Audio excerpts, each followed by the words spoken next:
And one thing I thought that would be pretty, well, useful for me, especially in a wood shop, would be a big mat, a big leather mat. I could use it out here for, you know, basically sanding anything or putting finish on something that I didn't want marred, you know, something with a fragile surface. Maybe I could take some product photography on top of this mat, or honestly, I could probably just use this as a ginormous mouse pad for my keyboard and my mouse.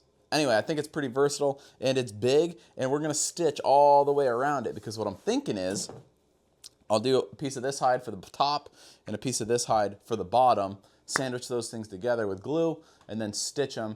Our real goal here is to just get a lot of stitching practice. All this is a piece of chipboard or cardboard that I cut into a 28 by 17 inch rectangle. And then honestly, all I did is I took a rattle can cap, a paint can cap, and traced it and then rounded the edges off with that. So that's all this is. Next up, I have one of these kicking around. This is a scratch awl. I've only ever used it for marking where holes are supposed to be drilled, but apparently this works for marking your leather. So I'm gonna find a piece of this hide and a piece of that hide and trace it with my scratch awl using this template I've made, and then I'm gonna cut it out with an X-Acto knife.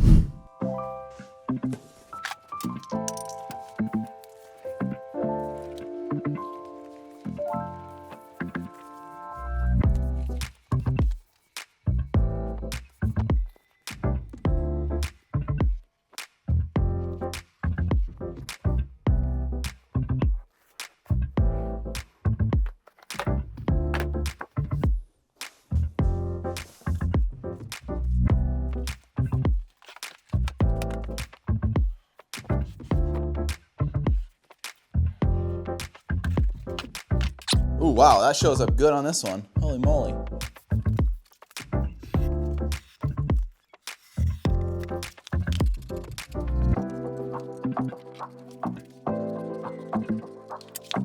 There, so I've got these things cut down to, I don't know, a more manageable size, right? Which seems to be pretty standard practice from what I've seen actual real leather workers do. So now, I didn't go right on my line, I just kind of crept up to it. Now I need to cut it out exactly. I kind of underestimated how tough this stuff would be to cut. Brand new blade, I think I just need to be a little more aggressive with it. I mean, it makes sense, right? Leather is very, well, it's like a really sturdy material, and that's why people like it. So, I don't know, just in my head it'd cut like butter, but no, it's rugged stuff. Man, look at this. I really like that pull-up leather. So that'll probably go on the top where I can see it.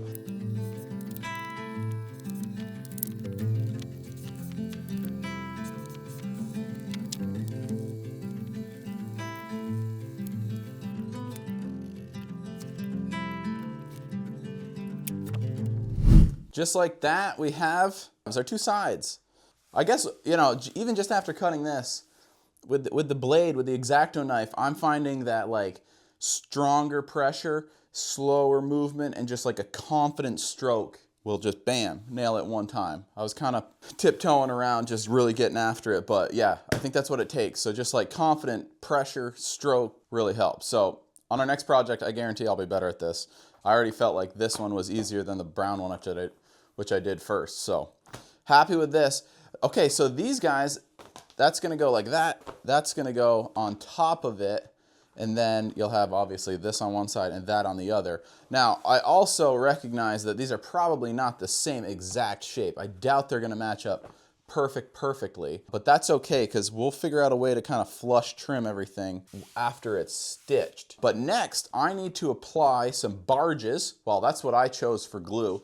It's actually a rubber cement. Extreme danger, woo. Why, because it's flammable. Okay, I was kind of worried about it sticking everything together, but I need to apply this to both sides, and I'm gonna let that dry for like 15 minutes, and then we're gonna stick them together, and then we move on to our stitching, which is really kind of the goal of this. So let's go ahead and apply this stuff. I bet it's gonna stink awful in here, and that's fine. Brand new can of this, so I'm guessing it's extremely full. Man, this is an old school can right here.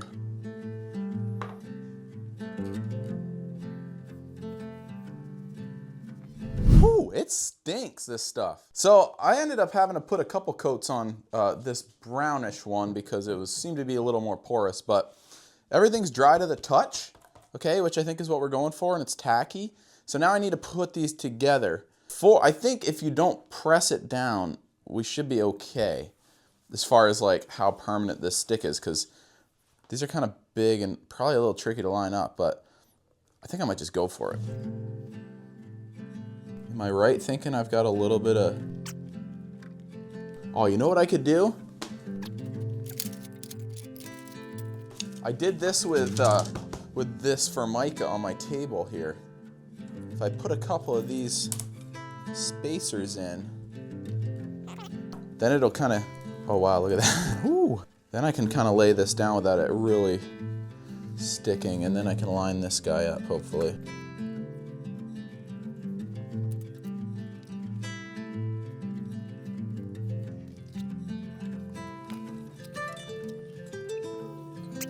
So I overshot a little bit on this. I knew it wasn't going to be perfect, but I can go around and clean up those edges easily, I think. The other thing is I picked up this guy, a little roller.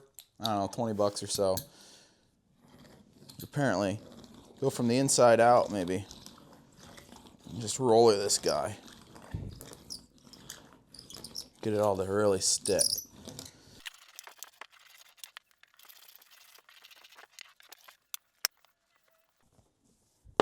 Check it out. So now it's like 10-ounce leather, right? Yeah, so I want to go around and just trim up those edges real quick.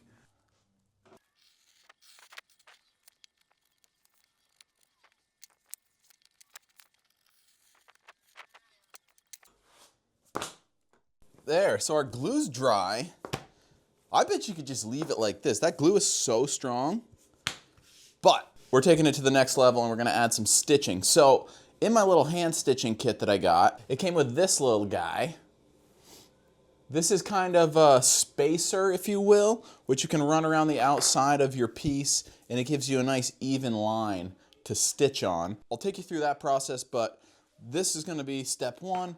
And then step two is, again, in this little hand stitching kit, we got these little leather pricks, I guess you'd call them. Whoops. And then the idea is they're all evenly spaced. You take these with a hammer, and this little guy, you could probably use a cutting board. This thing is called Beveling chopping block. It's just, I think, kind of a porous plastic that you can see. I did a little test on there. I think you can just pound on this and then you won't mar your table or whatever. So yeah, then we'll go around the outside and use these little fork things to poke holes, and then we'll hand stitch it. I did a little test. Check this out. This is my little test piece. This is a saddle stitch, this single stitch right here, which I think is a little bit too minimalist. I want kind of a show piece, so check that out. This is called a cross stitch. That I think will look really slick. Because this is such a big piece, I just think that double stitch, that saddle stitch, is gonna look really nice. Which means I need to do 2 sets of holes. It's gonna take a little longer, but I think the end result is gonna be great. With this, I just ran around the outside with those pricking irons. I like the spacing on this. I'm not entirely sure what it is. I'll do kind of a little measurement, but I think that's gonna look really nice. The only difference is we're going through 2 layers of leather instead of 1, but that should not be a big deal. So let's go around the outside with this little spacer marker tool, and then we'll smash some pricking irons through it and we'll get to sewing.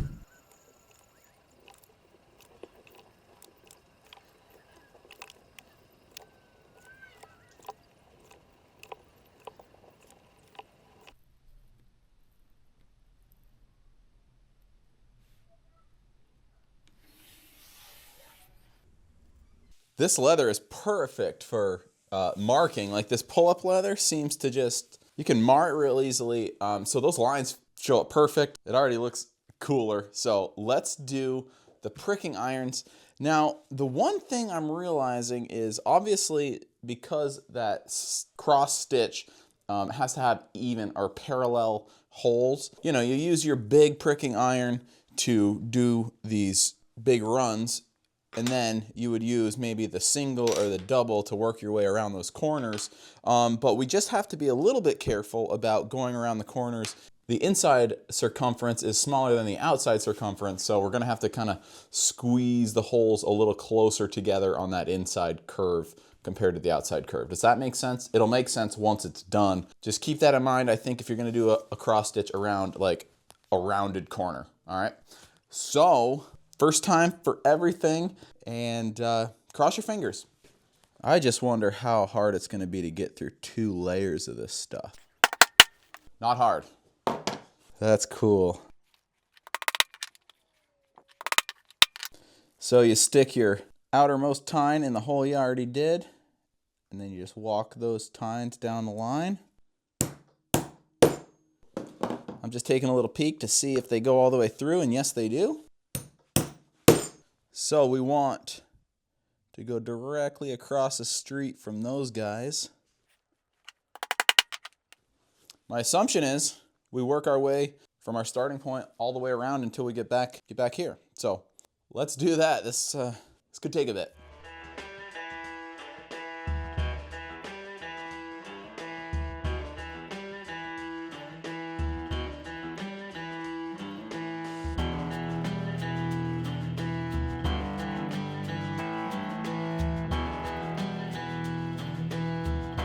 There, that took a little while.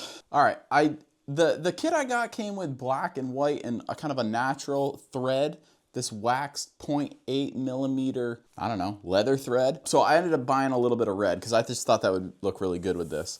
I think ideally, from what I've watched and listened to, you need 5 times the length of your stitch, which if I did that, I'd be rocking like 50 yards of this stuff. So I think what I'm gonna do is just kind of go in sections and then tie them off on the back side and then continue on, and I think it should look fine. For now, let's just get like a couple arms length worth of thread, give it a little snip. So we'll start on a nice flat long section. I'll show you how to do the stitch, and then I am going to probably migrate to the living room, put a movie on, finish this off, because you don't want to see all that. All right, we want to start on the back. We're going to find a couple of parallel holes. Go through. And with the first stitch, you want to pull these nice and even here. Now, if this is confusing, just Google cross stitch and you might get a little more information. Again, I'm such a beginner, I'm just practicing. We dive into the next hole with our top thread because we're making a cross. Take this needle, dive into the top. And then on the back side, which you can't see, we're just gonna plunge through the opposite hole. That guy.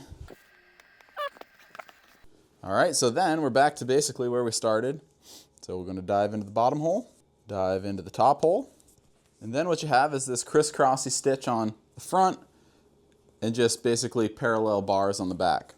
So, like I said, I'm gonna go through this whole deal, stitch it up, and then we'll meet back here and we'll finish off the edges and this project will be complete. Oh, and by the way, this little gadget, can't remember what they call it. It's called a stitching pony. This is a good little pony.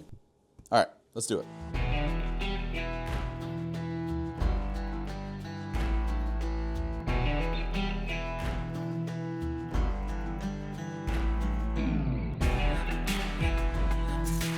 So here we are, several hours later. I knew that was going to take a while, and it did. What was my goal? To become better at hand stitching? I think I got this one nailed. This cross stitch. I'm really happy with the way this turned out. I will say with this pull-up leather, I've kind of marred it a little bit with my fingernails and the needles and just kind of bumping into stuff while I sew. I think it's going to get marred anyway as I use it, so I'm not super worried about that. I have seen where you can kind of rub this stuff and get it warm and the waxes kind of mend back together and then get rid of your marring, but I don't know, I'm probably just gonna leave it. One thing I have seen people do is they'll take their roller and run it over the threads to kind of flatten things out.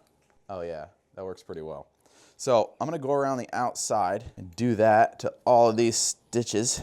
And then this next piece I'm really excited about because this just looks super, super satisfying. So this tool is something that did cost a little bit of money. This is like $56, but I do think it's kind of necessary. This is an edge profile tool. I picked up a number 2, which is about a 1/16 of an inch, and this is designed to just bevel the edge of your leather. I've got a nice flat edge here, but it's still a little bit rough, and what I want to do is run this tool around, put a bevel on that edge, and then burnish it. So this, it looks like it takes a little bit of practice, but this is super sharp. And so what I think we'll do is we'll start on the back side, okay? So if we mess it up, you can't see it. And then we'll do the front. But yeah, pretty simple. You just kind of, it's got like a little bit of a knife in there. You just press it in to your edge and then just walk it around.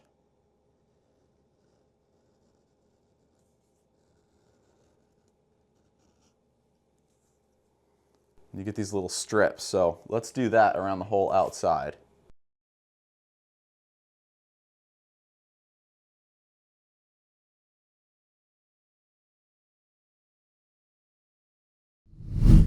So the edges are beveled. That was as satisfying as I thought. But last piece to this and then we're done. So the other thing I grabbed, this was on Amazon, is this burnishing gum. And then I ended up picking up, again, like $12, $13, these little, you can get a burnishing stick, which is basically just a piece of wood with these grooves in it, and you just put your burnishing gum on here, and then you rub that back and forth and burnish it, and kind of like lay it in there, and it creates a smooth edge. But for 13 bucks, I already had a Dremel kicking around, so I got these little guys that go on your Dremel. So I just feel like that'll probably save me some time. Pretty easy here, we'll just go around. I guess this stuff, you just kind of glaze onto your edge there, let it kind of half dry, and then burnish it in, and it creates a nice waxy sealed edge, which kind of just pretties things up, I guess. Again, this is a pretty big piece, so we're going to get quite a bit of practice here. From what I've heard, you don't want to lay this stuff on too crazy. Just a little bit, a little dab will do you. I think we'll do it in sections.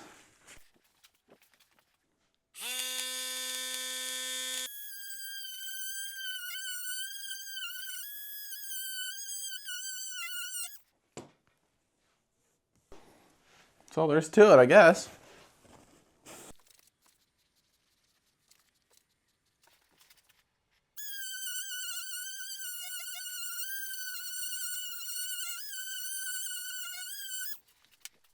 I think I'm going to treat myself and use this as a mouse pad / keyboard pad for my computer. You know, if it doesn't work out for that, again, I'll bring it back out here for kind of an anti-marring mat. But I just love the look of it. I think it'll look really cool in my office. So let's put this one away. We'll take one final look at it, and then we'll move on to something else.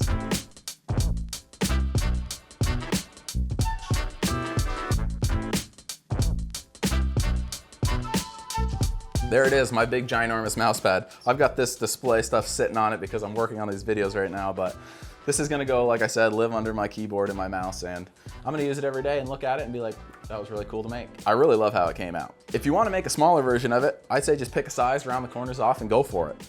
Make it out of whatever kind of leather you want. Something a little softer might be a little nice, and I don't know, you could even make it out of one sheet of like really thick 10-ounce leather. So if you like this video, throw me a like, subscribe so you don't miss any of these future leatherworking projects, and in the comments let me know if you would have changed something or if you have any other ideas as far as what I could make out of leather.